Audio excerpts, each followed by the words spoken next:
aí pode resolver. Usando esse modelo, nós vamos seguir as partes e eu vou relembrar o que nós vimos com algumas dicas para facilitar o andamento do trabalho, né? Não quer dizer que todos possam usar tudo que eu vou falar, mas alguma coisa pode se aplicar, né, e tem que considerar as particularidades de cada trabalho. Então, dependendo da linha, né, que você está utilizando, muda alguma coisa. Então, aí nós temos, na primeira parte, né, do artigo, e que ele tem todas as partes de uma monografia, só que a monografia tem mais espaço e tem outros itens antes e depois desse núcleo principal que a gente vai ver, e isso a gente não vai ver, a gente vai ver essa parte, né, mais densa e importante da escrita.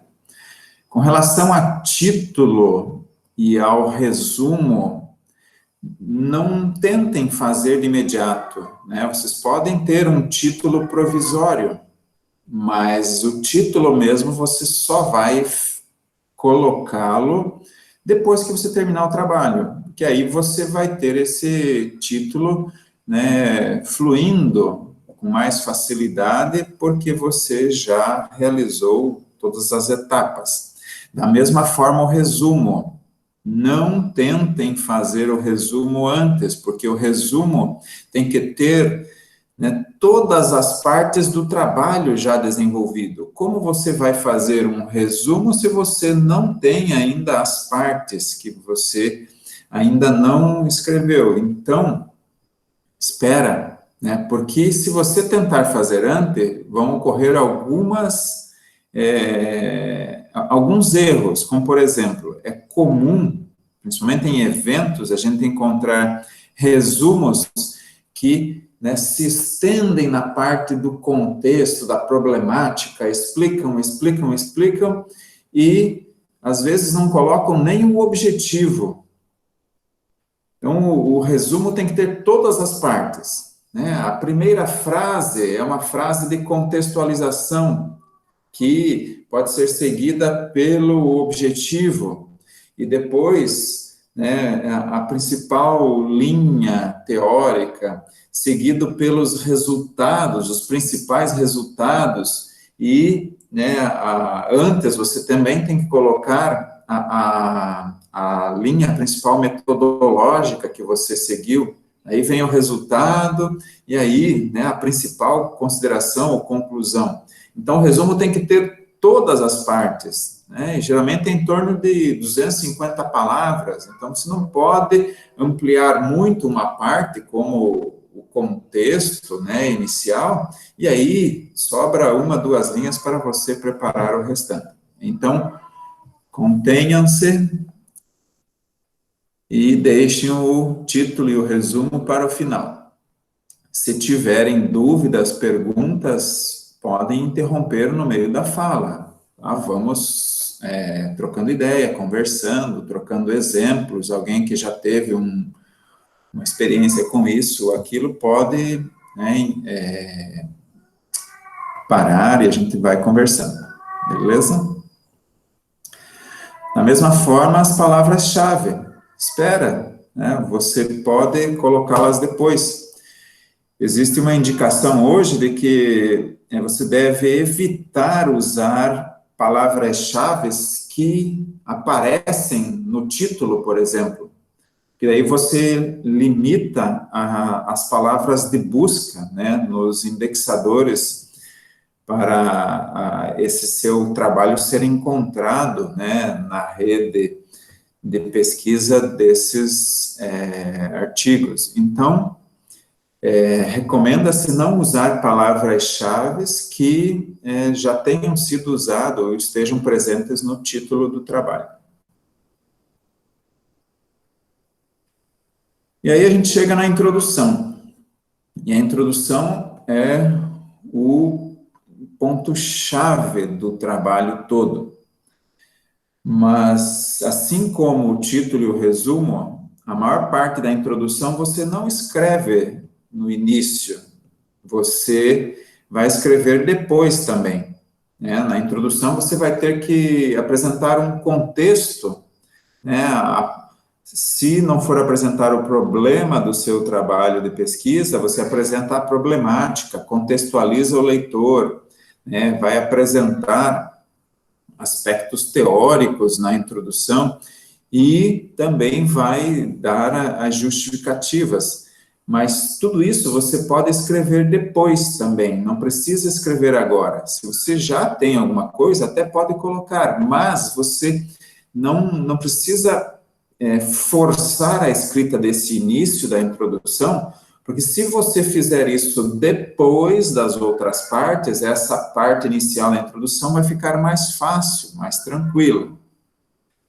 O que você precisa na introdução é ter o seu objetivo já ali presente, né, bem claro, definido. Como você chegou a ele, aí, né, é um caminho muitas vezes mais difícil, mas vocês já estão num ponto em que vocês já têm objetivos, né? Quem ainda não tem, precisa chegar o quanto antes ao objetivo, porque o restante do trabalho depende dele.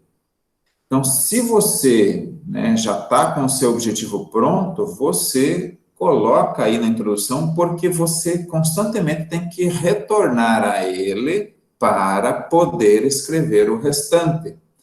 Né? Você precisa sempre estar com ele em mente para poder escrever as outras partes, porque se você escrever algo que fuja do objetivo, você tem que voltar ao objetivo e reescrever o objetivo. Se você está sempre olhando ao objetivo, você vai se manter escrevendo dentro daquilo que, né, o objetivo está prevendo para esse seu trabalho. Por que eu reforço isso? Porque o objetivo, ele mostra a ação ou as ações que você vai realizar, né, ao longo do trabalho. Então, a metodologia vai depender do objetivo. As fontes teóricas vão depender do objetivo. Os seus resultados vão depender da metodologia que depende do objetivo. Então, tudo está amarrado ao objetivo. Você precisa tê-lo bem claro para poder desenvolver, né, o restante. Quem tem mais experiência, daí eu digo pessoas que escrevem já há muito tempo, conseguem, às vezes, começar por uma parte e daí vai para outra. Mas isso, mesmo assim, né, gera uma certa dificuldade. Eu e a professora Giza estamos escrevendo um texto e nós começamos assim, começamos já por um dos resultados. E caímos na própria armadilha. A gente agora chegou num ponto em que a gente está tendo uma certa dificuldade, e aí nós vamos ter que voltar, né, e alinhar as partes para podermos seguir adiante, porque a gente chegou num ponto que sem o objetivo a gente não consegue avançar. E então, quem ainda não tem muita experiência, desde o início já precisa ter esse objetivo bem claro. Não pode ir adiante sem ele. Tranquilo até aqui? Então, nesse caso, desse modelo, né, o que está em verde aqui, ó, é o objetivo deste artigo. Então, é um modelo que eu e o Christian conversamos e chegamos a esse objetivo, e ele, né, tentar elaborar o artigo a partir desse objetivo. A parte chamada de fundamentação teórica, ela pode estar separada, como nesse caso aqui da revista Mundi, E mesmo na Mundi, se você quiser mudar um pouco a estrutura, é possível, mas a recomendação é que fique separado, mas muitos artigos trazem essa parte teórica na introdução. Então, desenvolvem a parte teórica, junto ali com o contexto e as justificativas, e cria-se isso na introdução. Não tem uma separação, né, da parte teórica, dos fundamentos, da introdução, em alguns modelos de artigo. E é o que está se tornando mais frequente hoje em dia, né? A introdução já incorpora a parte teórica. Para quem não tem muita experiência, eu acho mais didático essa separação. Você tem a introdução curtinha, né, com meia página, um pouco mais de meia página, onde você não tem muitos aspectos teóricos, é algo mais para o leitor, para dar aquela visão inicial do trabalho, sem mostrar resultados nada. Aí vem essa parte teórica, onde serão apresentados os autores que já escreveram informações sobre, né, o assunto e, mais precisamente, relacionado ao objetivo que você traçou. Então, nessa fundamentação teórica, você vai ter que trazer os autores relacionados ao tema e aos objetivos. E parte-se de um aspecto teórico do mais abrangente para o mais específico, até atingir o nível do objetivo que você está colocando. Esse objetivo aqui envolve a questão de planejamento urbano, envolve a questão de conflitos entre zonas urbanas, no caso aí de Paranaguá é a zona portuária e a zona de requalificação urbana, que é aquela parte, né, mais central lá de Paranaguá. Então, os aspectos teóricos relacionados a este objetivo, que vão aqui na fundamentação teórica, vão envolver textos que vão de uma abordagem da complexidade urbana, do funcionamento urbano, até textos que vão falar sobre as incompatibilidades dos usos no urbano. Então, parte-se de um aspecto mais geral, né, da questão do urbano, da problemática e do planejamento, até chegar no ponto mais específico em que se atinge, em termos conceituais, em termos de fundamento teórico, o objetivo. Então, por exemplo, aqui, ó. Então, tem uma lista de textos, né, que o Christian está lendo e vai ler, que partem do geral, como, por exemplo, o conceito de dinâmica e problemática urbana, que ele tem como recomendação ler esses dois textos aqui. Aí ele vai buscar e ler e escrever sobre dinâmica e problemática urbana.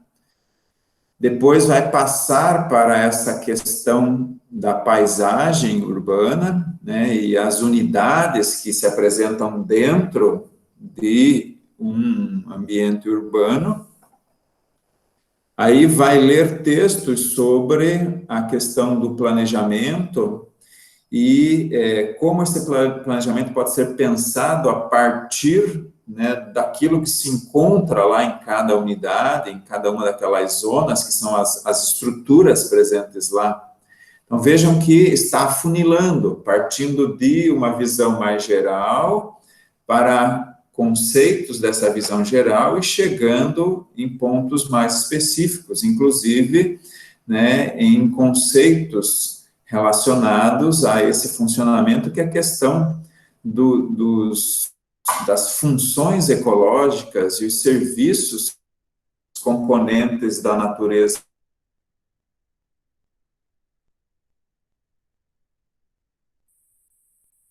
vai finalizar com textos que vão falar sobre as incompatibilidades dos usos, que é o foco do objetivo.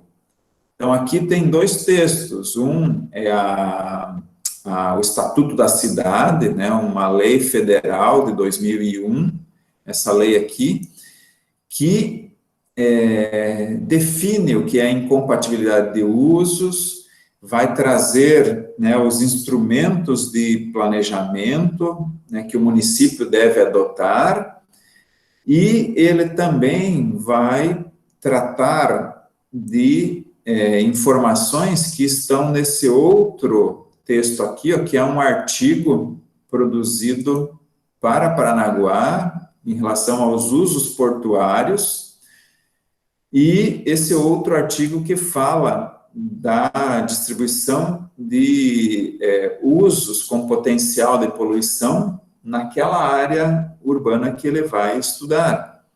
Então, nós temos 3 textos aqui recomendados, ele pode buscar mais, encontrar mais, que estão diretamente sustentando o objetivo dele. Então, ele partiu de uma fundamentação teórica mais abrangente e vai chegar a essa fundamentação que, né, aborda o objetivo, que mostra que existem informações para sustentar a proposta que ele está apresentando, que, né, essa proposta, ela é uma lacuna a ser preenchida em estudos que foram feitos e que não conseguiram dar conta disso. Então, foi assim que chegou ao objetivo, que também foi lendo, e depois de chegar ao objetivo, vai ter que sustentá-lo, que é lendo mais, inclusive informações, né, bem próximas do objetivo. Nessa fundamentação teórica, não pode ficar só no nível mais abrangente, você tem que chegar, né, nas partes mais detalhadas que levaram a você enxergar uma lacuna de conhecimento que levou ao seu objetivo. Né? Como, por exemplo, os orientados do professor Alan, que vão trabalhar com a questão, né, do lixo marinho, hoje eles vão abordar segmentos de lacunas que são decorrentes do trabalho que o professor Alan já fez ou do trabalho que outras pessoas já fizeram. Ali, né, na praia de Pontal do Paraná ou em outros locais. Mas você mostra que você leu dos assuntos mais abrangentes, passando pelos conceitos, e chega ao ponto em que você demonstra, né, a lacuna que levou a você propor aquele objetivo lá na introdução. O professor Alan, por exemplo, deve ter estudado algumas partes, e lá no trabalho dele, num artigo ou na tese, ele fala que deveriam ser, né, pesquisados mais tais e tais pontos. Aí você, pegando essa informação e pegando as informações que o professor Alan colocou no artigo ou na tese dele, junta isso, né, do mais abrangente até chegar nesse ponto específico, e daí coloca no seu ponto de fundamentação teórica. Aqui, separadamente, como nesse modelo que nós estamos vendo da Mundi, ou no seu modelo, se for um artigo, ou no seu TCC, onde você vai colocar essa parte teórica. É essa parte, né, da fundamentação teórica que nós vamos passar para vocês hoje como atividade para as próximas 2 semanas. Vocês vão precisar escrever essa fundamentação teórica, quem ainda não escreveu, ou revisar e melhorar quem já escreveu, para uma apresentação quando retornarmos daqui a 2 semanas. E isso tem que ser escrito, né, dentro das regras, né, com aquelas regras de citação que, né, se precisar, a gente até pode revisar um pouco hoje, mas se vocês perceberem, eu vou enviar esse material depois, lá embaixo desse modelo existem as orientações para a escrita, como organizar um quadro, uma tabela, como apresentar de forma correta, né, a figura dentro desse modelo da Mundi, como fazer uma citação direta longa, uma citação direta curta, as citações indiretas. Então, aqui estão exemplos para vocês relembrarem aquelas regrinhas que nós vimos em aula. Então, se não lembra, pode vir aqui, e se não lembra ainda, tem aquele manual que vocês receberam na aula, é o manual da Universidade Federal do Paraná, que tem lá 300 e poucas páginas, que tem um sumário bem organizado que você pode encontrar as suas dúvidas com facilidade. Se a sua dúvida é sobre citação, lá naquele manual tem um capítulo sobre citação, e aí tem lá as principais subtítulos sobre citações. Se é sobre referência, lá naquele manual tem, né, um capítulo sobre referência e os tipos de referência para você poder, né, tirar as suas dúvidas.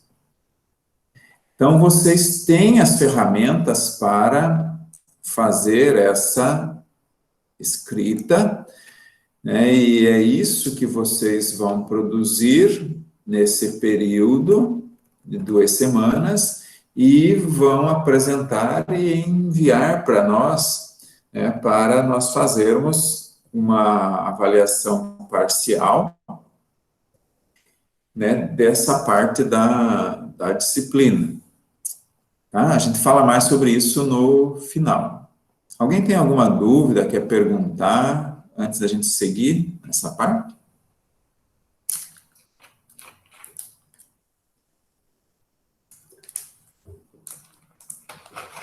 Emerson, Oi. eu gostaria de fazer só uma observação, né, tendo esse olhar da revista, fazer 2 comentários, né, que todas essas informações são válidas, né, para as revistas também, outras revistas, né, fora do campus, fora do Instituto Federal, tá? Isso eu quero deixar também bem frisado.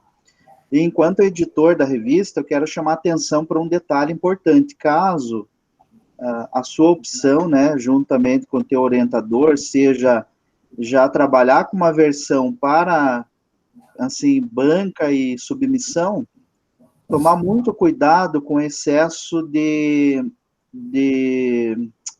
citações diretas, sabe, essas citações que você se alonga muito no texto.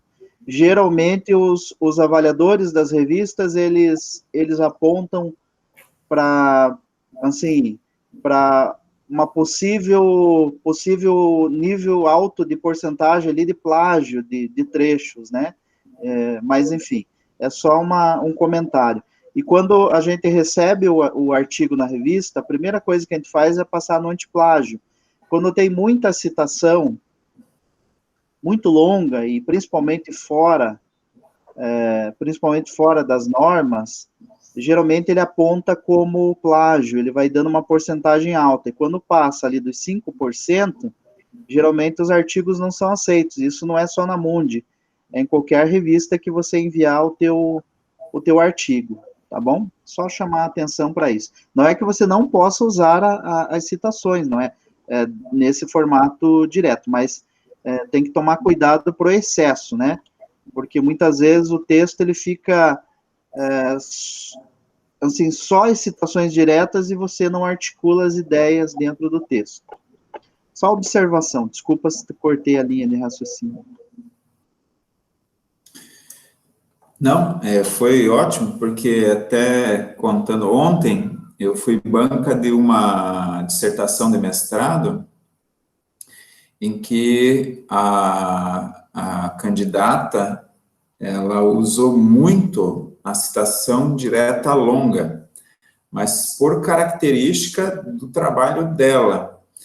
E aí uma das observações feitas foi a seguinte, que na hora em que ela fosse transformar aquela dissertação para um artigo, ela ia ter muita dificuldade, porque ela tinha muita citação direta e aquilo ganha um volume muito grande, e aí ela ia ter um trabalho muito grande para ter que parafrasear tudo, porque o artigo é tudo condensado, compactado, então ela teria que transformar cerca de 80 páginas da parte teórica dela, que boa parte estava desenvolvido na forma de citações diretas, do tipo longa, e ela ia ter que transformar em paráfrases, né, citações indiretas, e isso ia dar um trabalho enorme, coisa que ela já poderia ter feito na, né, montagem da parte teórica. Mas foi uma opção dela, né, e da orientação. Ficou bom, ficou bonito. E uma segunda crítica foi que, como ela usou muito citações diretas, acabou não tendo essa conversa que o Everaldo comentou com os autores. E também não tinha, né, as conexões dela mesma, né, da própria autora com os demais autores. Então, ficou muito assim, só os autores, sem o posicionamento de quem estava escrevendo. Ok? Tá, então, você... Emerson, temos duas... Desculpa. Não, sim, pode falar. Temos duas perguntas aqui, uma da Luana e outra da Maria Eduarda. A Luana pergunta, professor, eu queria que você falasse da procura, o texto original, porque eu fiquei copiando, colando, e na hora de colocar no texto só tinha citação de citação. Se a Luana conseguisse ser um pouquinho mais específica. Então, ela pegou trechos, provavelmente, que eram citações dentro daquilo que ela estava lendo, e daí ela, quando vai usar, ela vai ter que transformar em citação de citação.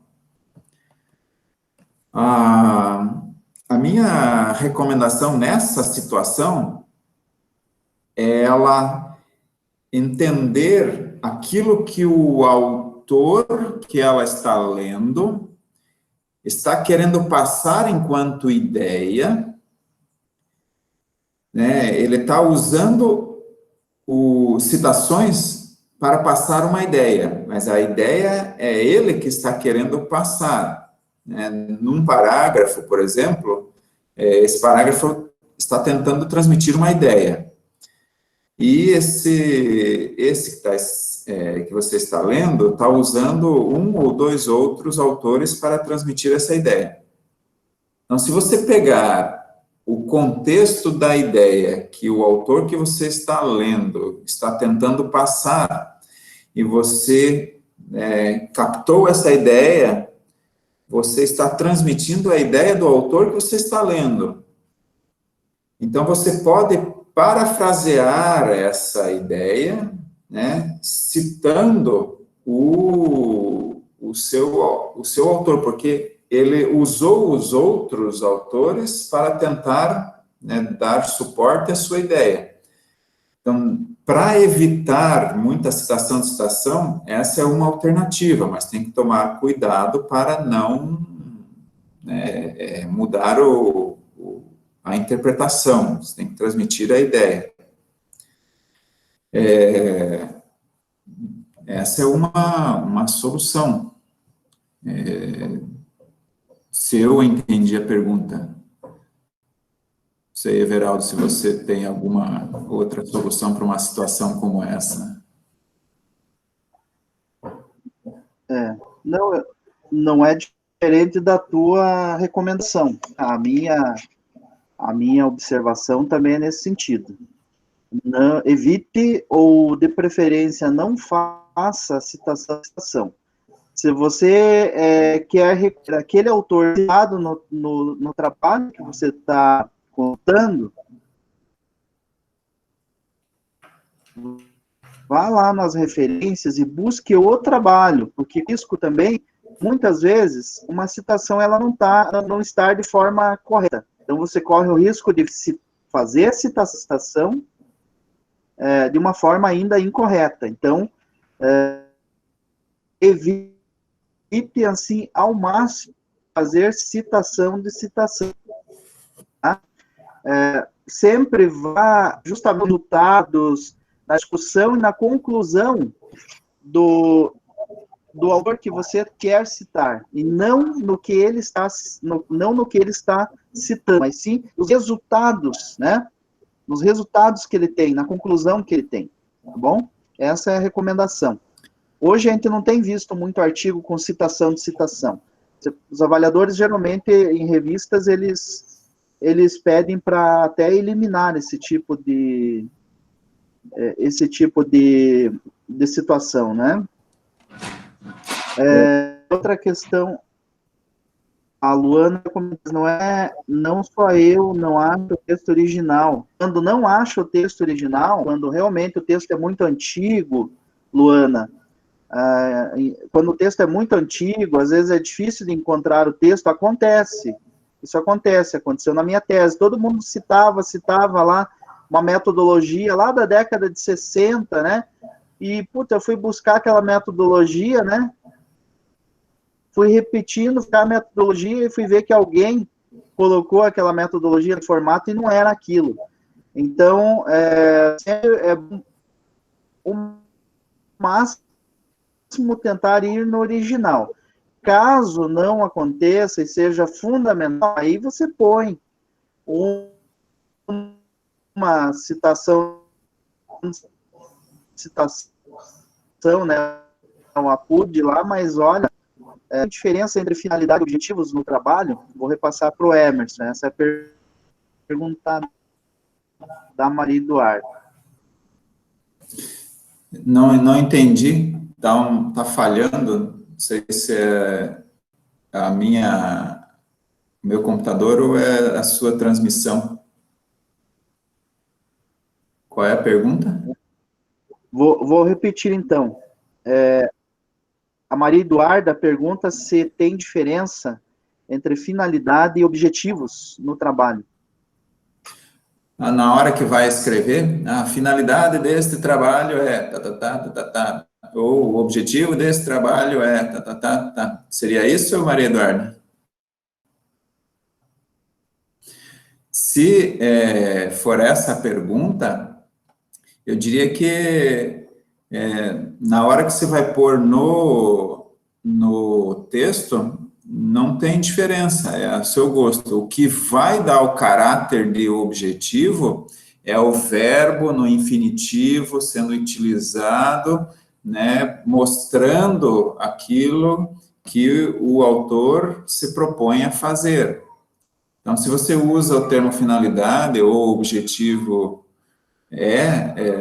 aí vai do gosto do autor na hora da escrita ali, porque o que vai dar o caráter é o verbo no infinitivo que dá a característica de objetivo. Tá? Aí se vai ter só um objetivo ou mais, e você vai dividir em geral ou específicos, aí você tem que ter aqueles cuidados em usar os verbos, né, adequados, os mais abrangentes e os mais específicos, para não ficar estranho daí o uso, né, dos verbos ali. Professor, uma dúvida. Oi. No caso, assim, um autor, ele vai e cita um outro autor, só que de língua estrangeira. Eu, por exemplo, assim, eu não sei uma língua estrangeira que ele está citando ali no texto dele. Eu posso fazer citação da citação dele ou não? Ou não é recomendado? Peraí, deixa eu ver se eu entendi. Você está lendo alguém que está citando alguém em uma língua estrangeira. Isso. E está no texto na língua estrangeira, em inglês, por exemplo, é isso? Não, tá em português aí. Em português. Isso. E você não tem acesso ao original. Então, daí eu tenho acesso, só que o original tá na língua estrangeira. E você não lê. Não, isso. Se for um russo, por exemplo, é isso? Olha, se o Google Tradutor não resolver aquele trecho que você, né, precisa, aí não tem jeito, tem que fazer citação, né, citação mesmo. Mas se você tem o material em mãos, né, tenta buscar aquela parte que é importante e tenta traduzir. O Google tem feito milagres, né? E aí até o chinês tem ali para. Mas se não consegue, é melhor fazer a citação de citação. Por quê? Porque vai que alguém da banca pergunta: você sabe ler russo, sabe ler chinês? E daí fez essa leitura, e pode complicar. Eu já fui numa banca em que o cara citou um alemão, um trabalho em alemão, e ele não sabia nada de alemão. E isso foi numa época em que o Google Tradutor não fazia nada do que ele faz hoje. Então, o cara se enrolou, né, por pouca coisa. Ele podia, né, ter feito a citação de citação. Posso contar um caso? Claro. Eu ia falar a mesma coisa. Ontem fui fazer uma cobrança de um chinês, e fazem 3 meses que eu não passava lá, só que ele já tinha pago os 3 meses adiantado, eu não sabia. Daí ele querendo que eu lesse em chinês as anotações dele. Como que eu vou ler em chinês as anotações da criatura? Pode, se tivesse um equipamento gráfico, né, faz uma leitura e já traduz, seria ótimo. Mas é isso. Evitar citações e citações é o melhor. Quando você não tem acesso, faz citação de citação se é imprescindível citar, né, o autor. Quando o contexto permite a interpretação, aí você pode evitar a citação de citação, citando a ideia que o texto que você está lendo está tentando passar, desde que não seja algo que dependa de informações citadas. Então, é uma possibilidade, mas tem que ter cuidado, né? Então, na dúvida, faz a citação de citação e aí vê o que Professor, tem uma pergunta. Quando o autor que está citando alguém lá, né, da citação da citação, quando o autor está citando, ele é mais conceituado do que o que ele citou no documento dele. Eu posso, nesse caso, estar fazendo a citação da citação ou busco o autor original mesmo? Aí depende, né, como eu estava comentando. Se o que está sendo citado é só um elemento de argumento para corroborar uma ideia que o autor que você está lendo está tentando passar, você pode pegar e fazer a paráfrase e passar a ideia que o autor que você está lendo está tentando passar. Mas se a ideia está contida na citação citada pelo autor que você está lendo, aí você não pode fugir, você tem que citar o citado, aí é citação de citação. Não sei se fui claro agora Tá. Beleza? Professor, eu tenho uma pergunta também para o senhor, referente a referenciar. O professor Elvis, quando a gente teve tratamento de dados com ele ensinou a gente a utilizar uma ferramenta do próprio Google Acadêmico, onde você consegue encontrar as referências na NBR 060, se não me engano, que é o mais atualizado, só por uns aspas lá que você utiliza, daí você já tem toda a referência completinha. Eu queria saber se eu posso utilizar essa referência, apesar que ela tem mais informações assim do que aquele manual lá com exemplos de referências e como referenciar que o senhor indicou para gente, até porque ela já vem basicamente pronta. A única coisa que tem que colocar nela é a página que eu citei, fiz a citação. Pode usar, porque naquele manual a gente viu os elementos obrigatórios da referência. Naquele mesmo manual, uma outra parte, aparecem elementos facultativos, em que você pode acrescentar na referência. Possivelmente a ferramenta que vocês aprenderam, ela já traz tudo, os obrigatórios e os facultativos.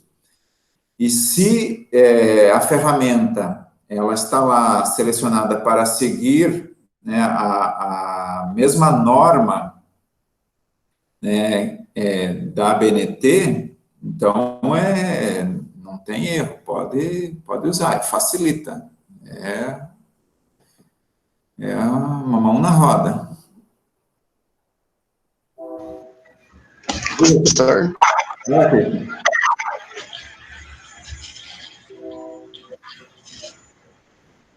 Quer fazer alguma pergunta? sim. Eu queria saber, assim, se existe algum tipo de software ou alguma versão online de algo parecido com o famoso antiplágio, assim, que esteja disponível para que nós, estudantes, possamos usar, né? Que acho que até facilita um pouco quando está desenvolvendo um trabalho, você já, antes mesmo de passar para o professor, você já tentar reconhecer alguns erros previamente e tentar corrigi-los com antecedência. Existe algo nesse sentido? Tem alguns livros, faz tempo que eu não uso, quando eu usei esses softwares livres, eles tinham uma margem de erro muito grande, não davam um bom resultado.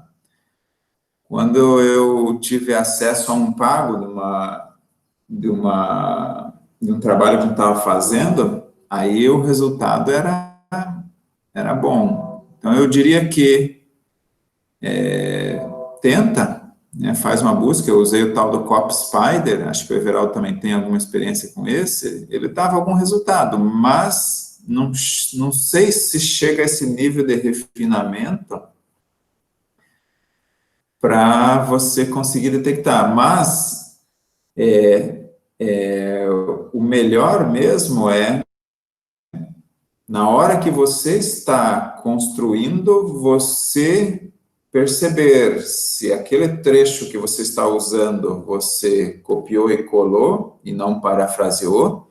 Então, se você copiou e colou, é melhor que você faça uma citação direta, curta ou longa. Agora, se você copiou, colou e aí não vai usar muito a citação direta, você parafraseia, você pega a ideia e escreve, né, do seu jeito, mantendo a ideia original. Fazendo isso, né, não tem necessidade de recorrer a um antiplágio, né? Que às vezes você daí pode ficar gastando um tempo precioso tentando usar uma ferramenta que você acha que vai te dar um resultado, mas esse tempo talvez fosse melhor empregado ali na produção, né? O orientador também vai fazer a leitura e vai perceber, ó, isso daqui, né, você pode parafrasear, porque está igual no texto tal. Então, também tem essas indicações. Tá? Acho que o foco é produzir, né? E se você está tentando fazer direitinho, não há essa necessidade de buscar a ferramenta. Ok? Vamos adiante, então? Tá. Então, fez a fundamentação, trouxe os autores, citou, usou as regras, né? Essa etapa concluída. Aí vem a metodologia. Na parte da metodologia, aqui, ó, estou tentando escrever no PDF, mas não dá, esqueci, não é o Word. Entre o título metodologia e a área de estudo, você pode escrever algumas informações mais gerais, mas é um parágrafo ou dois no máximo, só para retomar uma indicação do objetivo. Você não vai reescrever o objetivo aqui, você vai retomar apenas para mostrar ao leitor, para dizer quais são os caminhos, né, adotados, mas você não vai explicar os detalhes aqui, ó, entre o título metodologia e o subtítulo área de estudo. Você vai apenas dar um aspecto geral, para situar o leitor. Nesse item, aí depende do seu trabalho, se cabe ou não uma descrição da área de estudo, ou se você já fez essa descrição lá na introdução, isso também é possível.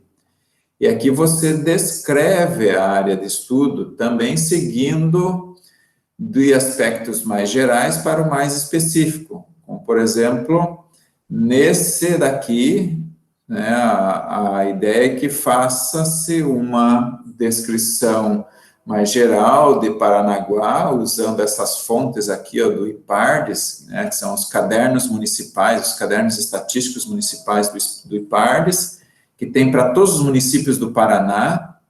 Então, esse daqui é o de Paranaguá, do ano de 2020. Então, lá tem informações sobre o tamanho de Paranaguá, a localização, os municípios que são limites, a população, né, informações do censo, alfabetizados, várias informações que vêm do censo. Então, você pode usar para fazer uma descrição geral do município em que você vai trabalhar. Essa daqui também é do plano do zoneamento ecológico econômico do litoral, daí tem informações sobre Paranaguá.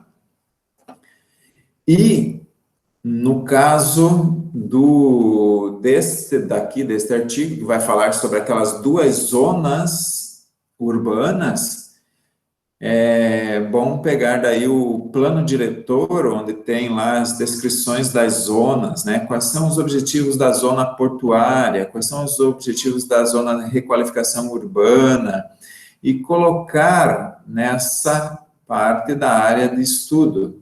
E aqui cabe bem um mapa de localização, né, que você pode pegar de um outro trabalho já feito, não precisa ser uma criação sua, e apresentar, né, o município de Paranaguá está situado lá, né, nessa parte do litoral, e em Paranaguá as zonas portuária e de requalificação urbana estão localizadas na parte tal. Então, você situa o leitor mostrando a área de estudo e explicando as características da sua área de estudo. Voltando ao exemplo lá do lixo marinho, quem vai estudar, né, recortes lá de Pontal do Paraná e vai se concentrar apenas ali na parte de Praia del Este, do balneário, vai fazer também esse recorte, pegar informações do município de Pontal do Paraná, pode ser aqui dos cadernos municipais do IPARDES, do município de Pontal do Paraná, do ano de 2020, pode pegar também do zoneamento ecológico e econômico, que também tem informações lá, e informações da área mais precisa ali de Praia del Este, que podem vir de outros trabalhos que já foram feitos ali, ou que você tenha, né, acesso a informações do local e possa utilizar e descrever ali, junto com uma figura que mostre, né, o local. E aí vem para a parte da descrição dos procedimentos adotados.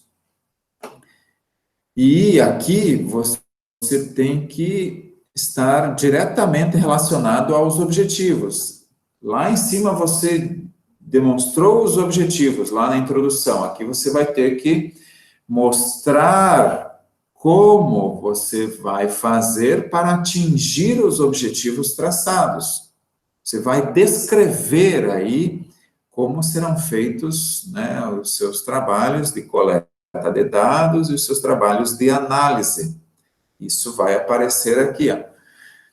Então, aqui, ó, nesse trabalho, né, nós já começamos a fazer essa descrição.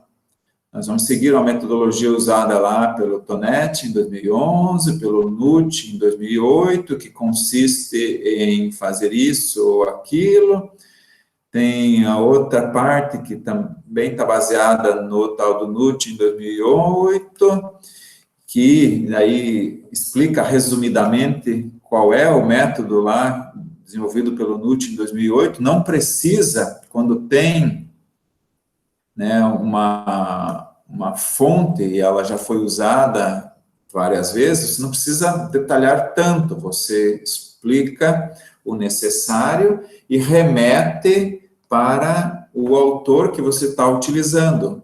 Quem precisar de detalhes, vai e busca, né, o autor que foi citado, mas você tem que demonstrar o suficiente para que o leitor entenda o que você, né, fez ou vai fazer. Nesse caso, a gente está escrevendo, né, o que ainda vai ser feito, porque ainda não coletamos os dados.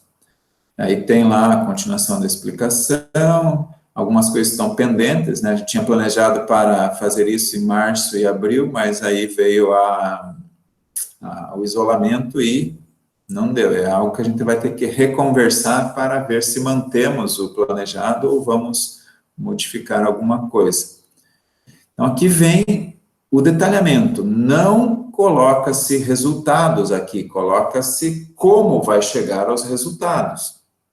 E isso é importante, porque algumas pessoas misturam e colocam método e resultado juntos, e aí fica difícil, né, de separar as coisas. Tranquilo aqui? Perguntas?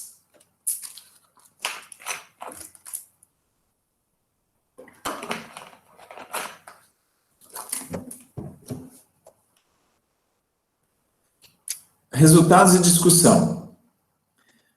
A minha recomendação aqui é, primeiro, escreva os seus resultados. Você usou um método de coleta tal, e aqui, no item resultados, você vai colocar quais foram os seus resultados. Utilizando o método tal, os resultados foram os seguintes. Daí você descreve, apresenta quadros ou tabelas, figuras, né, aquilo que apresenta o resultado. No nosso caso aqui, ó, nós vamos apresentar os resultados numa descrição e na forma de tabelas. Aqui, ó, é uma tabela, porque nós vamos usar valores absolutos e percentuais. E notem daí que a tabela ela é aberta nas laterais, embaixo vai a fonte, né, e em cima vai o título.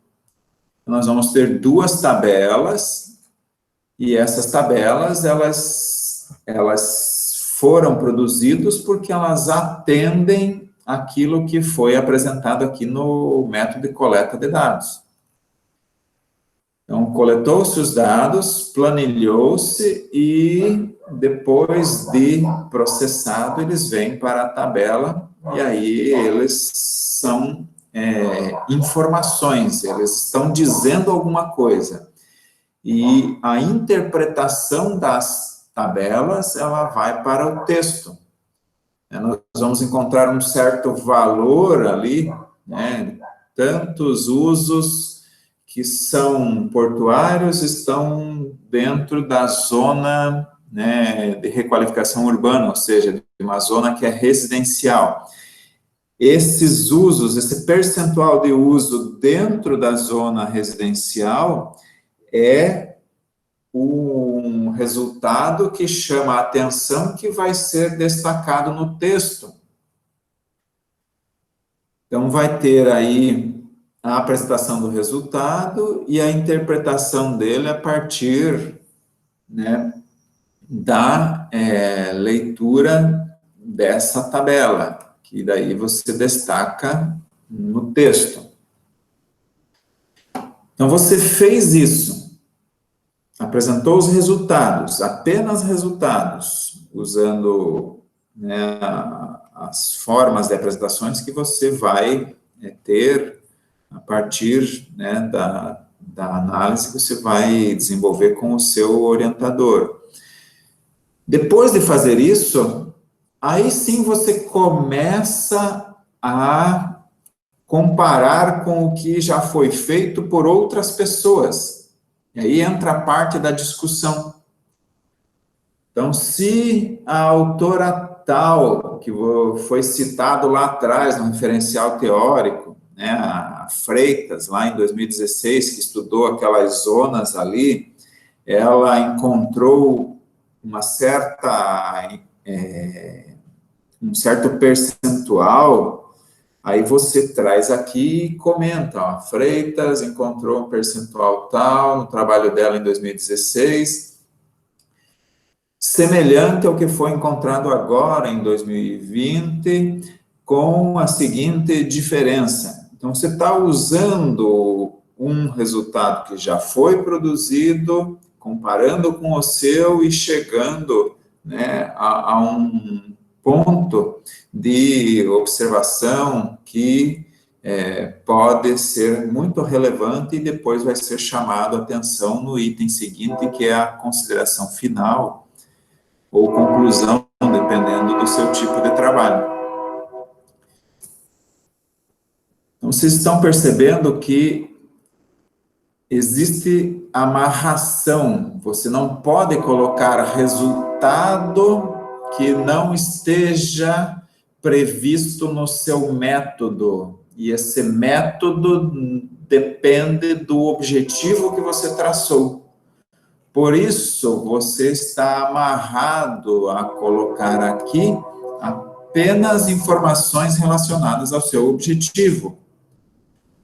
Você pode, né, trazer observações, propostas, mas isso não coloca aqui. Eu recomendo que se coloque aqui, ó, no item considerações finais, depois que você apresentar o fechamento do seu trabalho.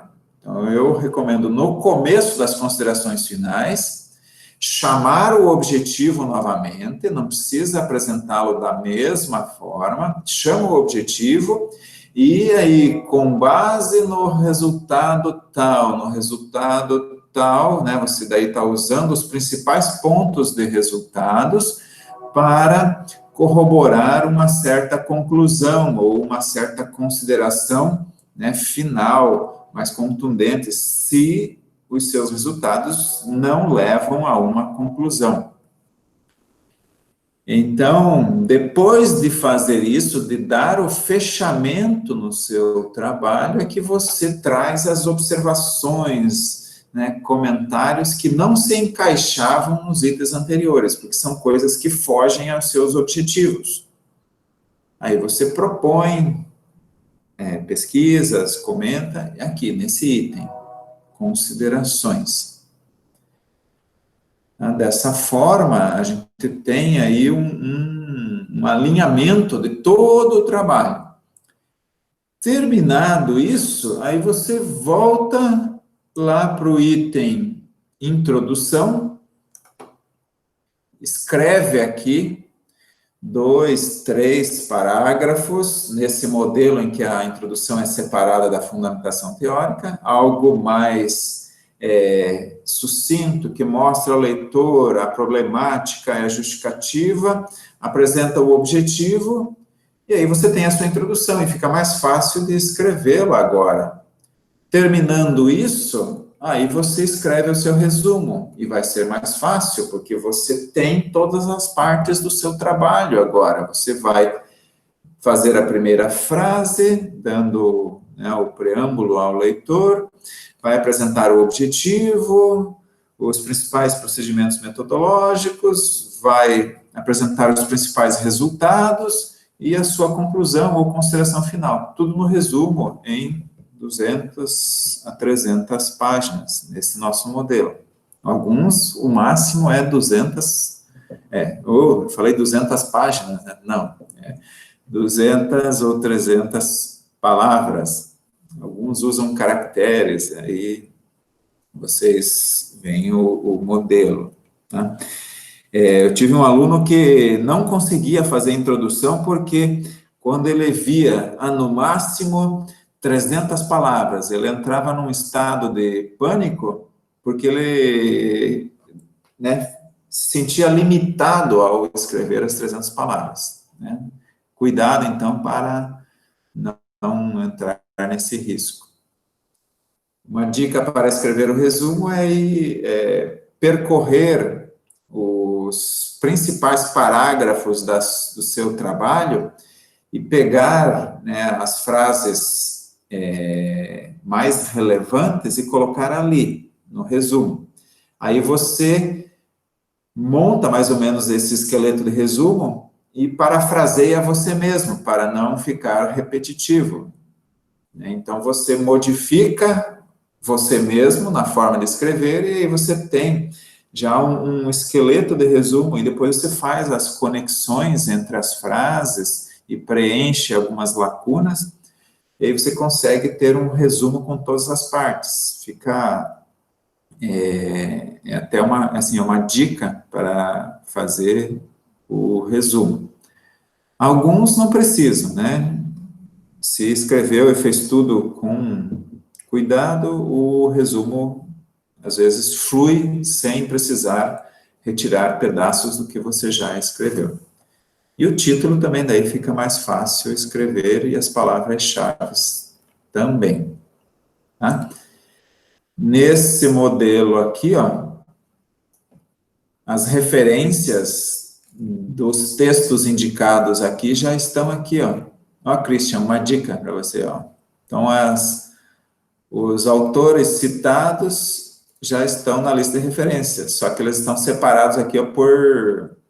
esses são de livro, esses são de periódicos, esses aqui são de dissertações, e aí você né, só tem que pôr tudo em ordem alfabética, sem esses subtítulos aqui, ó, sem separar por referência, é só o título referências.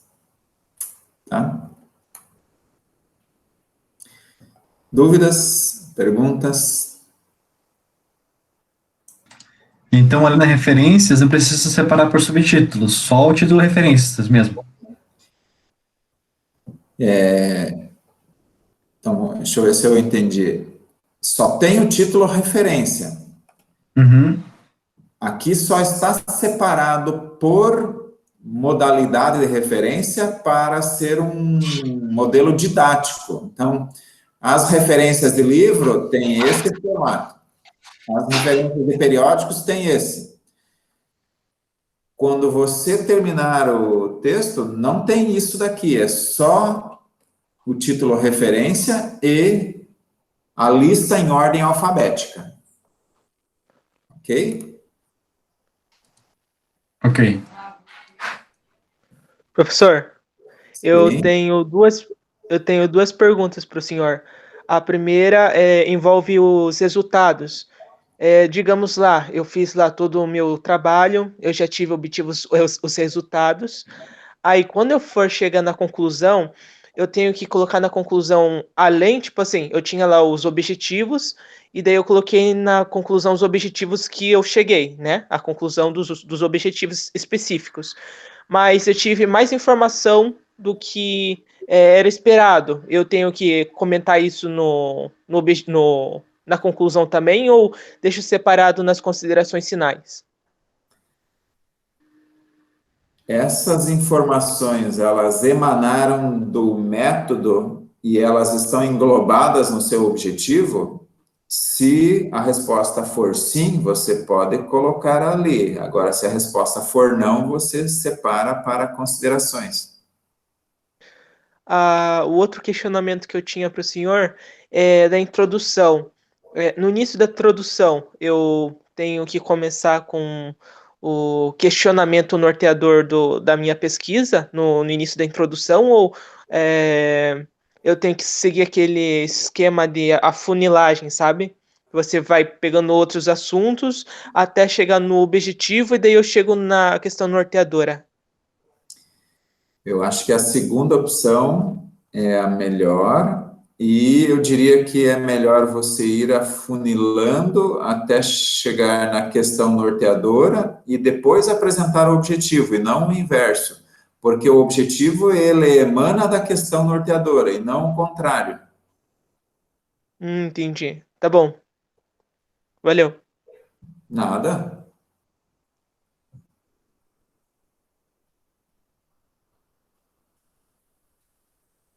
É isso, pessoal.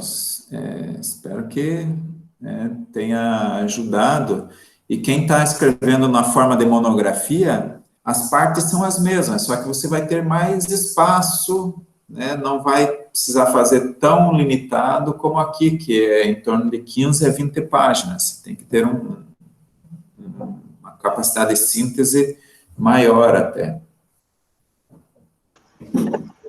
Emerson, Oi? só fazer um comentário.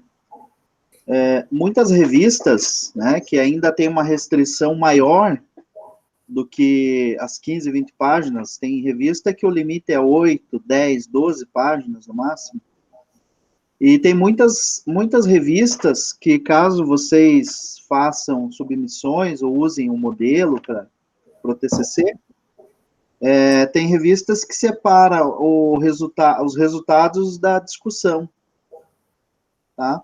Aí, nesse caso, você tem que ser objetivo, claro e sintético na apresentação dos teus resultados. Você põe lá o gráfico, a tabela, descreve os resultados, né? Isso é apenas passar para a forma textual o que está em número, né, num gráfico, o que está em número numa tabela, ou uma informação que você tem ela tabelada, né? Uma informação, por exemplo, de algum instrumento de gestão, né? Que mostra presença, ausência, né? Ou mostra diferentes mecanismos ou algo assim. Vai apenas passar para o texto. Você vai interpretar a tabela e o gráfico e passar para o texto.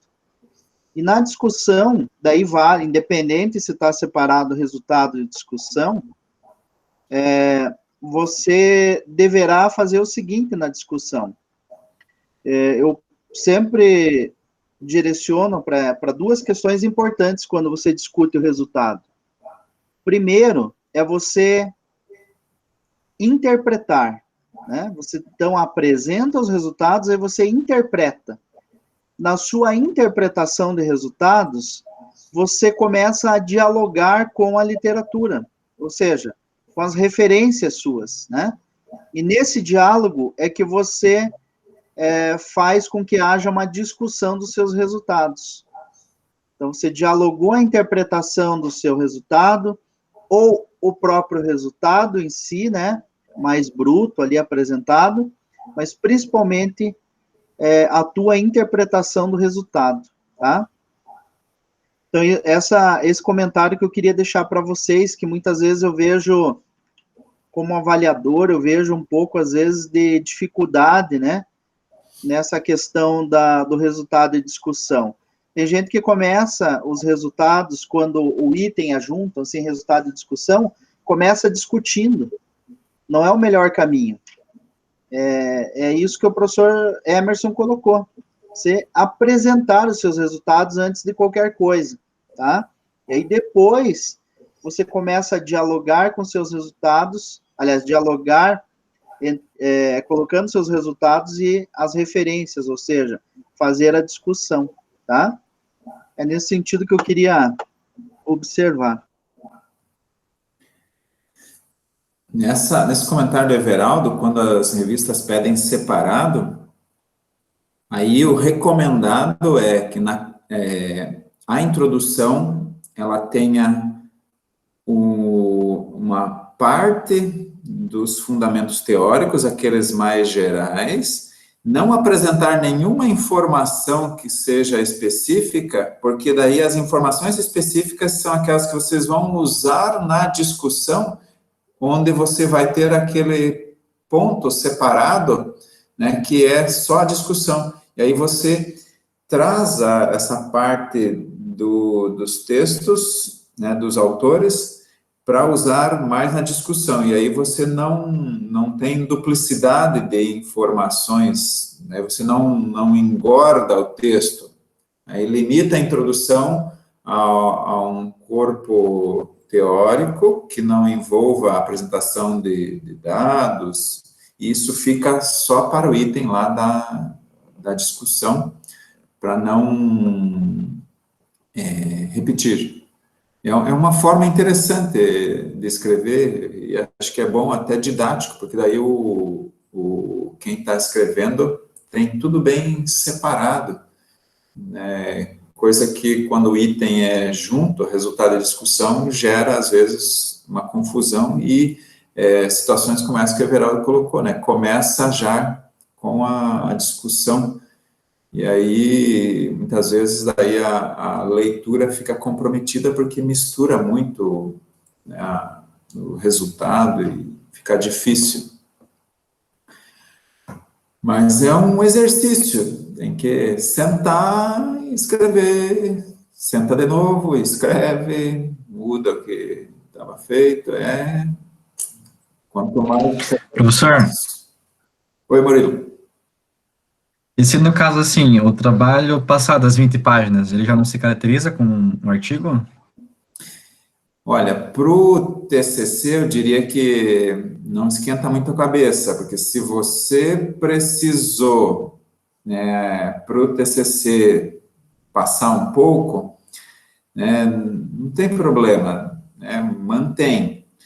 Aí, a hora de submeter para a revista, como você vai ter as sugestões da banca, aí eles podem, na sugestão, mostrar que em alguns locais está ocorrendo alguma repetição, ou isso daqui está um excesso, pode ser retirado, né, isso daqui pode ser condensado.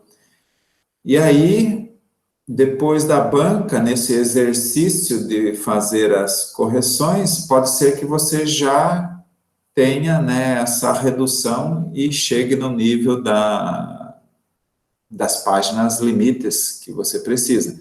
Então, você está trabalhando com um modelo, não quer dizer que agora para o TCC você tem que ser rígido, né, ali nas 20 páginas. É uma recomendação, porque senão você fica com muitas restrições, né?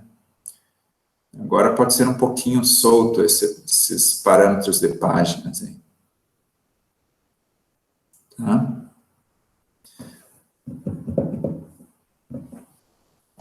Mais alguém? Alguma pergunta? Eu estou vendo a Fernanda com um garfo no olho.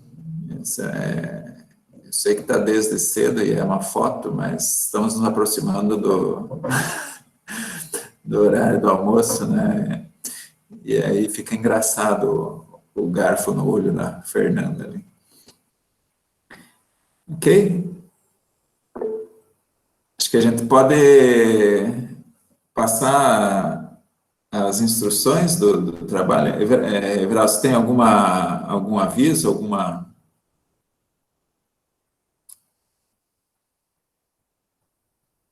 Não? Cadê o Everaldo? Tá, eu vou explicar então o trabalho. É que eu ainda tô de pijama, por isso que não abri a câmera.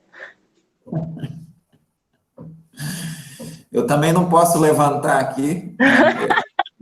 A de cima tá bem, mas a de baixo ainda é o cirolão da noite, né? Tá frio aqui. Everaldo, quer comentar alguma coisa? Algum aviso? Daí a gente já poderia encaminhar a atividade.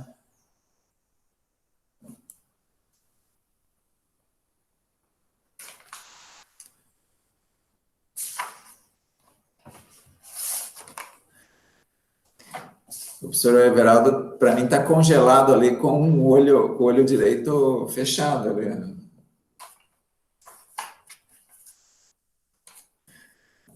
Acho que ele não está ouvindo. Tá, eu vou falar do trabalho, então.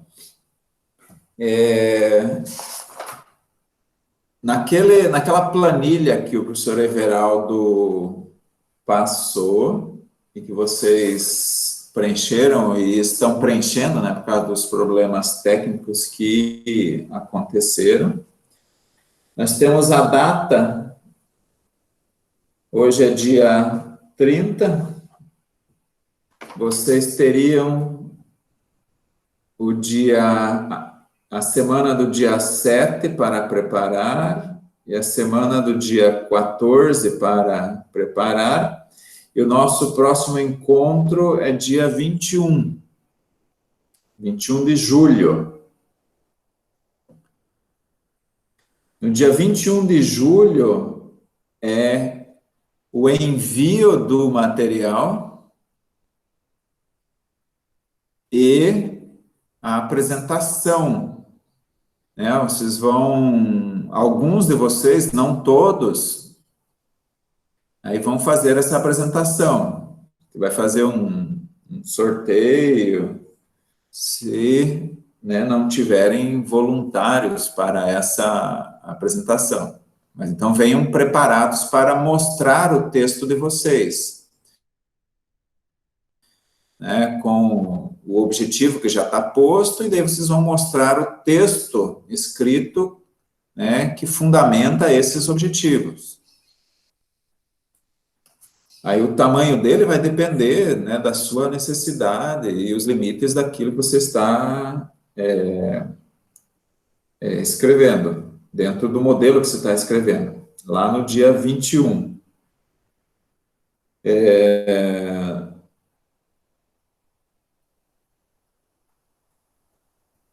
Tá claro isso para todos vocês? Tem duas perguntas do Murilo, Emerson. Eu vou ler aqui. Ele fala sobre a questão do cronograma, né? Na verdade, é uma pergunta. A questão do cronograma para o preenchimento até dia 28. Então, assim, Murilo, até dia 28, aqueles itens ali posteriores, tá? E até dia 25 era aquela parte inicial, com o título, né? Com os dados pessoais de orientador e tudo, né? E agora é esse trabalho que o professor Emerson está encaminhando, tá? Não sei se você tem alguma pergunta, algo mais específico, não sei se é isso que eu entendi.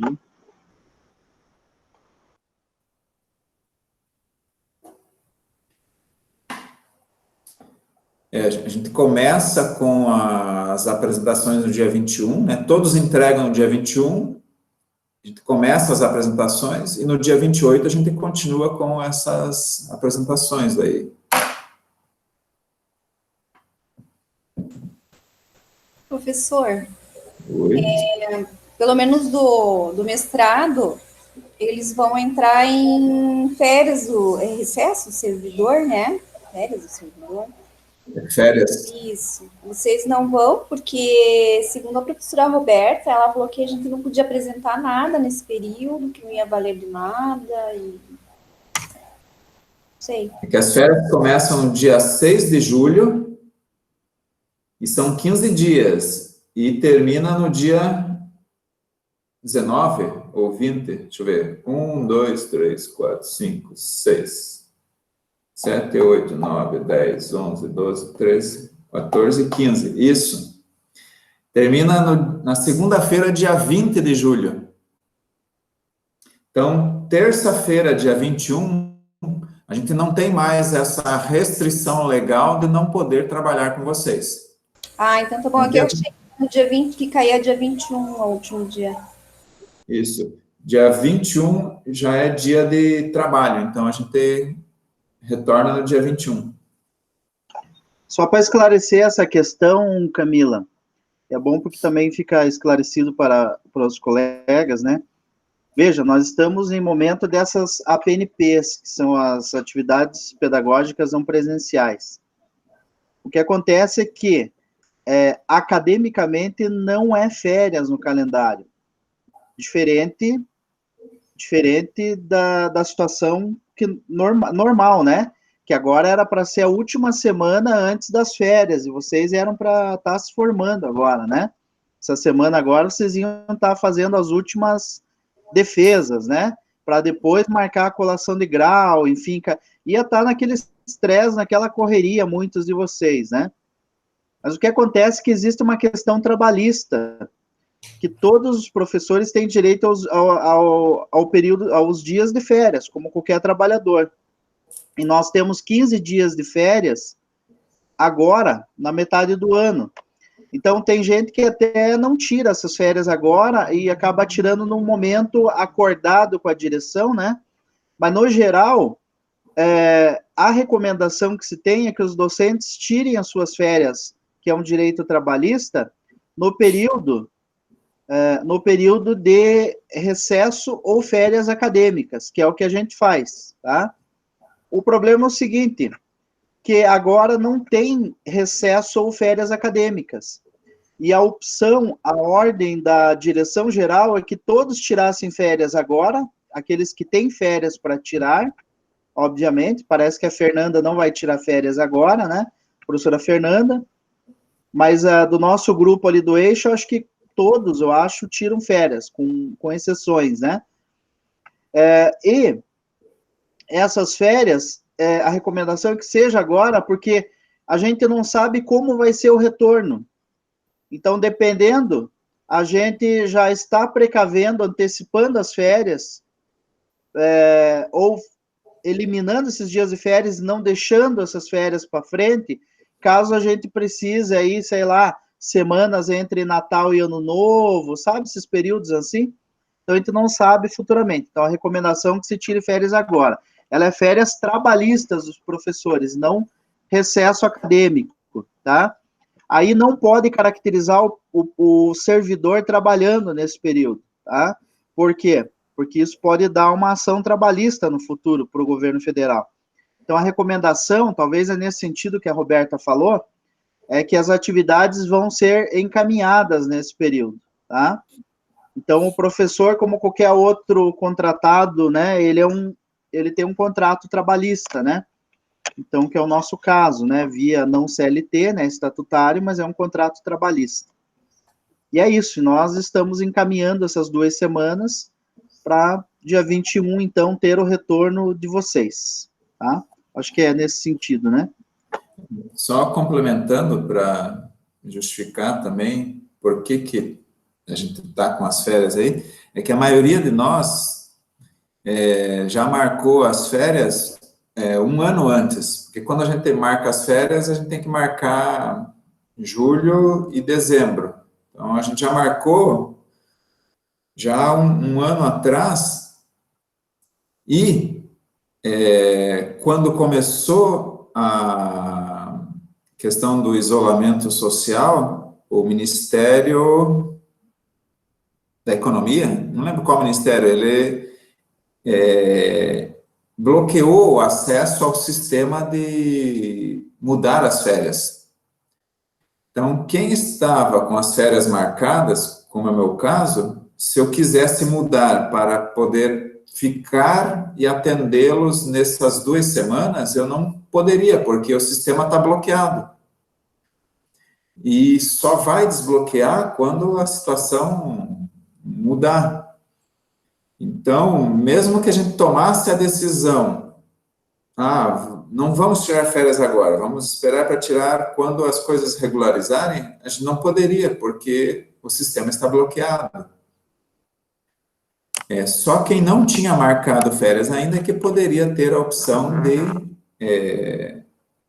ficar e atender os alunos, mas como a maior parte já tinha marcado férias, né, para o período regular, que é agora em julho, e a outra parte, que é a menor parte, não tinha marcado, a recomendação da direção é que essa parte que não tinha marcado, marcasse para ficar tudo igual, para quando a gente tivesse o retorno, a gente pudesse tomar as decisões de calendário de forma mais homogênea, para não ter essas fragmentações de professor está tirando férias em um período e outro em outro período.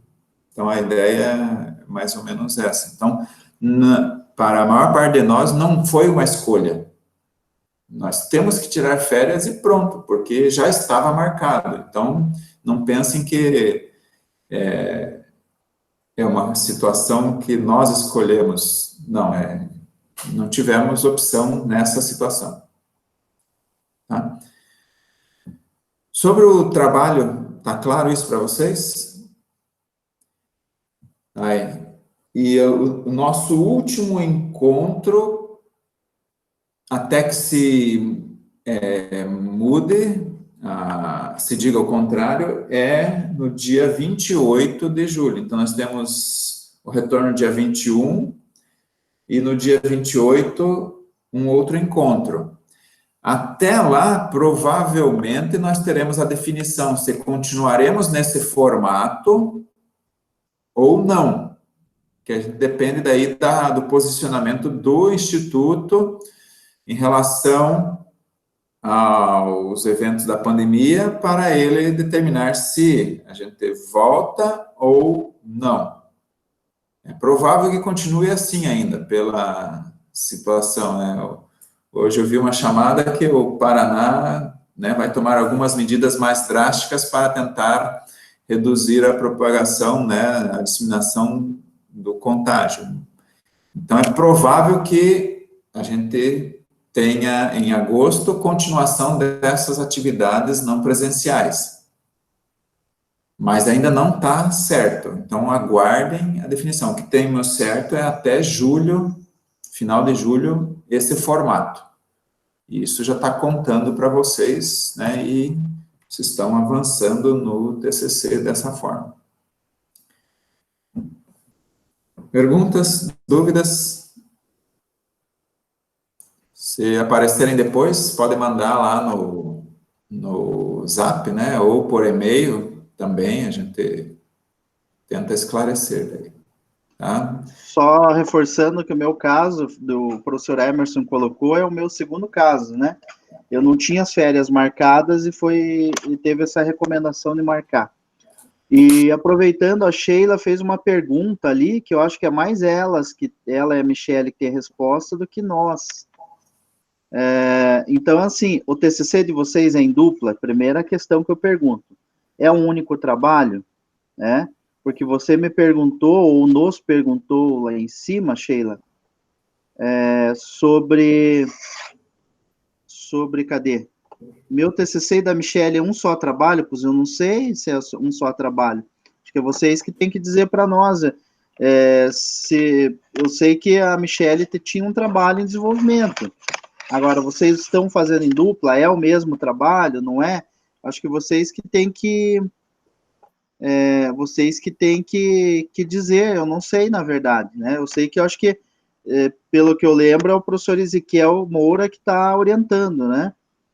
Então, é isso. Eu sei que se for só um trabalho desenvolvido em dupla, aí esse trabalho é um trabalho a seguir esse modelo que o professor Emerson expôs aí, né, da apresentação e tal. E tem uma pergunta do Christian também, se é slide. Prepare os slides, sempre é mais didático, né? Você projeta ali os slides e aí fica mais fácil da gente acompanhar também e avaliar, tá? Prepare aí alguns slides sempre, né? Sempre é melhor. Tá? Acho que é isso. Eu quero só aproveitar, antes de voltar a palavra para o professor Emerson, agora, há poucos minutos atrás, o professor Leandro, professor Tico, pediu para eu perguntar para vocês se vocês têm interesse em fazer um curso de empreendedorismo no Sebrae. Ele tem um custo de R$40 por pessoa, mas ele está negociando a gratuidade para os estudantes do Instituto Federal. Então, caso vocês tenham interesse, ele tem subsídio para pedir gratuidade, tá? Então, por favor, se vocês tiverem esse interesse, puderem mandar diretamente, vocês provavelmente têm o contato dele, e puderem mandar diretamente para ele, eu agradeço, né? Eu comento aqui que mais ou menos uns 4 ou 5 estudantes têm interesse, e aí vocês dizem individualmente lá, dão os dados de vocês para ele. Tudo bem? Tranquilo? Então é isso, Emerson. Desculpa.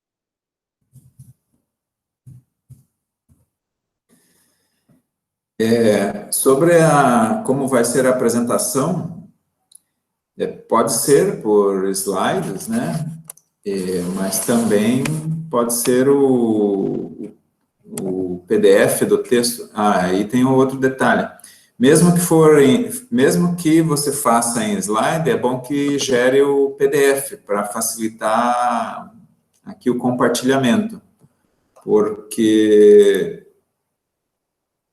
às vezes uma figura ou outra fica pesada e aí não dá para compartilhar. Pode ser em slide, pode ser, né, o PDF do Word, mas desde que você não vá ler tudo lá, você vai mostrar os pontos importantes e como você organizou. Aqui está o bloco dos autores, né, mais gerais, que falam sobre isso. Eu usei citações assim e assim, até, né, afunilar. Não vamos ter tempo para apresentações longas, vão ser apresentações curtas, né? Em torno de 10 minutos cada um. Então, pensem nisso. E agora que eu vi, não é um garfo, né? É um pente de cabelo ali na foto.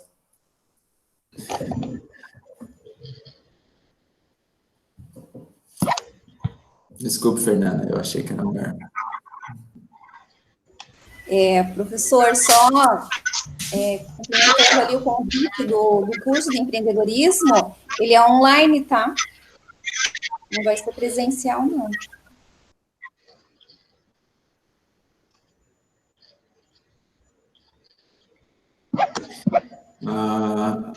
A Letícia... Bem lembrado, Camila.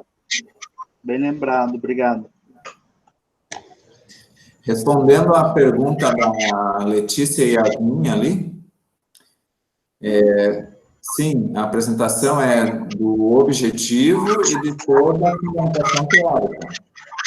Não é que vai ler toda a apresentação, a fundamentação, mostrar quais são os principais aspectos da fundamentação. Isso pode ser no slide ou no PDF do texto em Word que você preparou.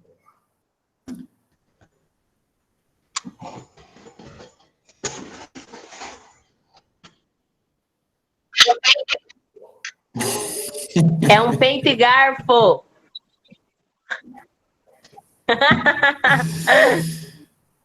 Ok. Mais alguma pergunta?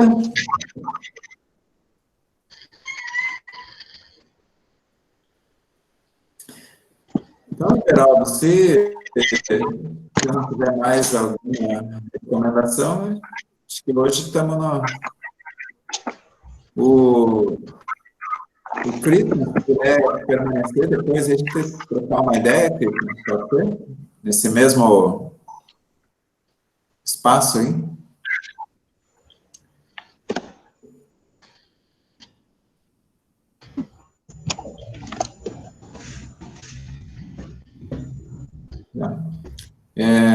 Everaldo, tem alguma colocação?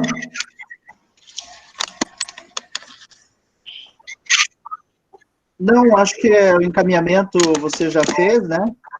E eu acho que é isso. Por hoje é isso mesmo. Eu vou somente repassar que são 4, 5 estudantes lá para o professor Leandro.